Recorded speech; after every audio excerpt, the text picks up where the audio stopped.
Então vamos lá, a representação de mudanças de estado. Então ela pode ser feita a partir de análise, né, das transformações físicas de um material, utilizando uma representação por gráficos, né? Um gráfico de pressão em função da temperatura, então P por T. Esse gráfico ele vai ser chamado de diagrama de fases ou diagrama de estados. E a gente vai aprender a montar eles parte a parte.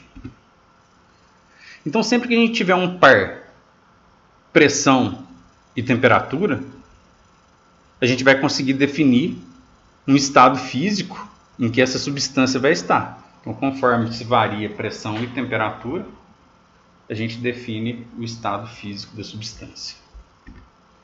Então vamos lá, curva de fusão. Então olha só, a maioria das substâncias aumenta de volume durante a fusão e diminui de volume durante a solidificação. Mas a água, o antimônio, o bismuto, eles diminuem de volume durante a fusão e aumentam de volume durante a solidificação. Então no gráfico P por T, a curva indica temperatura de fusão, recebe o nome de curva de fusão. Então, olha só. Essa curva é a curva de fusão de substâncias que dilatam durante a fusão. Por exemplo, o ferro.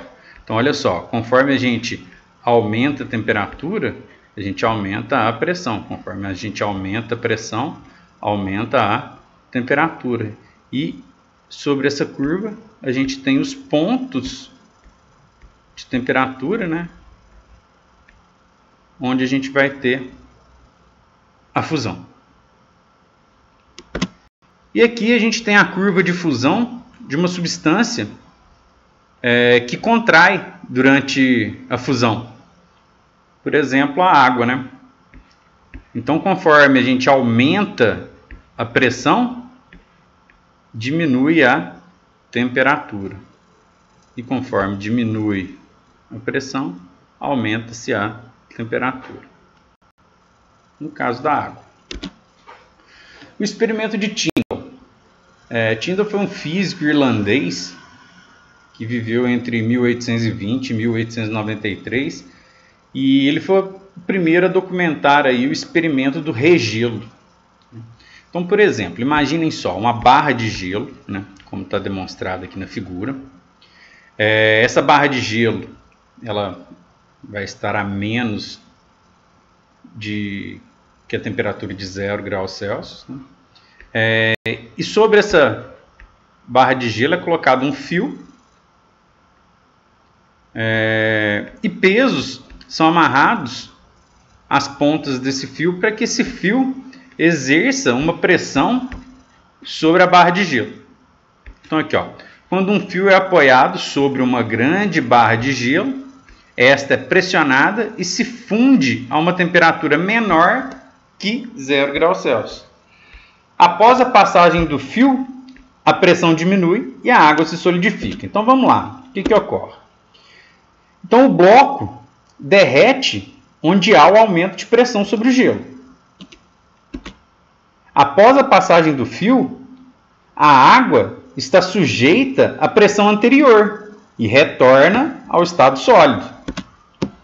O fio atravessa totalmente o gelo sem que esse gelo se rompa. Então o gelo não vai quebrar. Conforme o fio vai passando, ele derrete conforme aumenta a pressão. Depois que o fio passou, vai acontecer a solidificação novamente, porque esse líquido que vai estar aqui vai estar sujeito à pressão anterior, né? E vai se solidificar novamente. Curva de ebulição.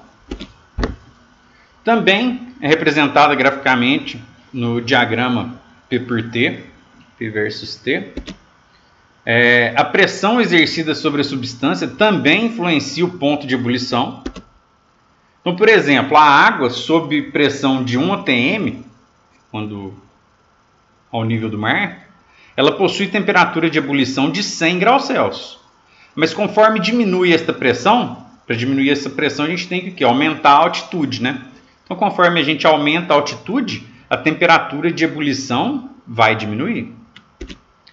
Então olha só, vamos olhar essa tabela aqui, né?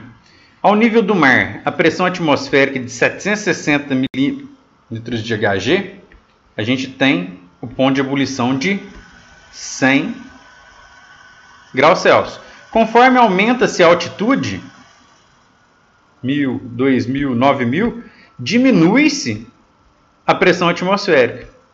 E diminuindo a pressão atmosférica, também diminui-se o ponto de ebulição, a nossa temperatura de ebulição. Então aqui a gente tem a representação da curva de ebulição para uma substância pura, né? E aqui indica, olha, repare que o aumento da pressão, a temperatura de ebulição também aumenta. Então, conforme aumenta-se a pressão, ó, de P1 para P2, a temperatura aumenta de T1 para T2. E essa curva de ebulição separa aqui quando a substância está líquida da substância que está em vapor.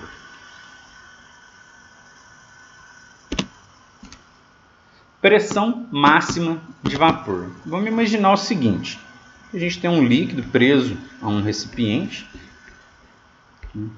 a temperatura ambiente de 20 graus Celsius, e sob influência de uma pressão de 18 milímetros de Hg.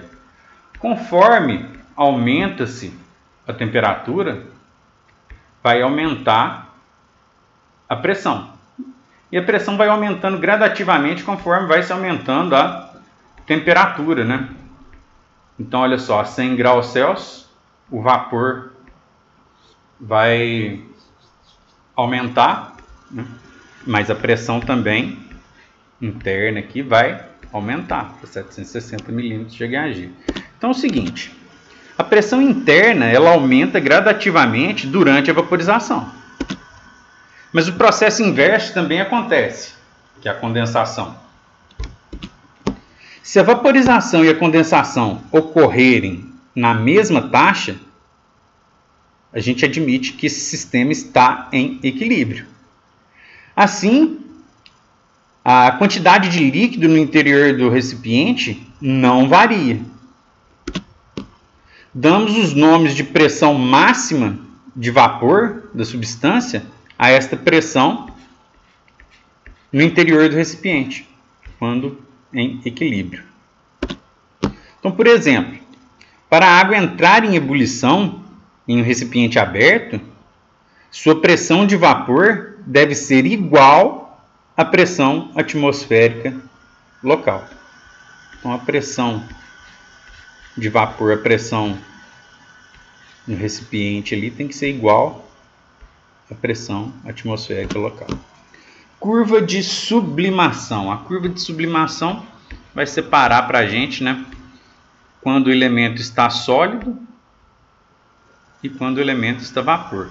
A representação dessa curva também é dada no diagrama P por T, né? E a representação da curva de sublimação ela é feita até o zero absoluto, que é menos 273,15 graus Celsius.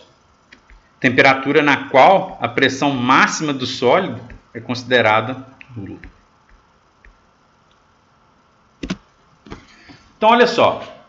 Se a gente pegar e reunir no mesmo diagrama P por T todas as curvas, a curva de fusão, a curva de ebulição e a curva de sublimação, a gente constrói o que é chamado de diagrama de estado ou diagrama de fases. Então, ele tem essa carinha aqui, né? P por T. Então, a gente tem as curvas aqui, ó, 1, 2 e 3, representando as curvas de fusão, ebulição e sublimação, né? Então, a gente consegue dividir entre elas, né, em qual situação, em qual estado físico a substância vai estar, né? Então, estado sólido entre 1 aqui tem o estado sólido. Em 2 aqui a gente, entre 1 e a curva 2 tem o estado líquido, né? Entre 1 e aqui tem o estado gasoso. Então tudo que tiver dentro desse espaço aqui, nessa posição, vai estar dentro do estado gasoso. Então qualquer par de temperatura e pressão, por exemplo, um ponto que esteja aqui, se eu jogar para cá ele tem essa temperatura, se eu jogar para cá ele vai ter essa pressão, né, no caso aqui, e para cá essa temperatura. Se ele está nessa parte aqui, ele vai estar no estado gasoso. Um ponto aqui, ele vai estar no estado líquido, tendo essa temperatura rebatida aqui no eixo de temperatura e a pressão adotada aqui no eixo Y. Então cada par pressão e temperatura vai indicar uma posição dentro desse diagrama, e dentro desse diagrama a gente consegue definir qual estado físico a substância vai estar.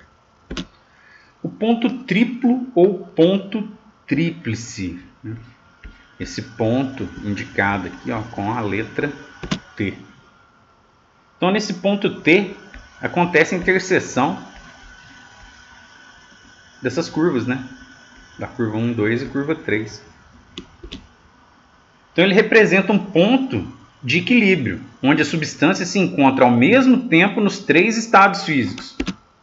O ponto triplo da água, por exemplo, ocorre quando a pressão é de 4,58 milímetros de Hg e a temperatura é de 0,01 graus Celsius. Então, se esse gráfico representasse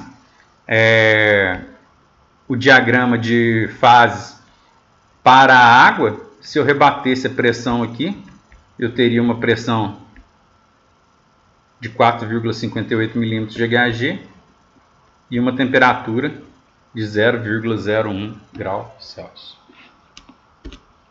O ponto crítico, representado aqui pelo ponto C.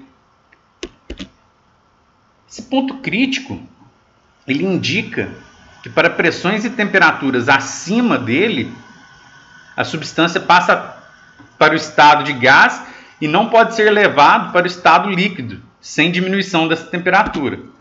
Acima desse ponto crítico, a substância possui características dos 2 estados, do estado líquido e do estado gasoso. Para a água, por exemplo, o ponto crítico é de 374 graus Celsius e 218 atm de pressão. E aí está a referência que foi utilizada, né, no livro do Benigno Barreto.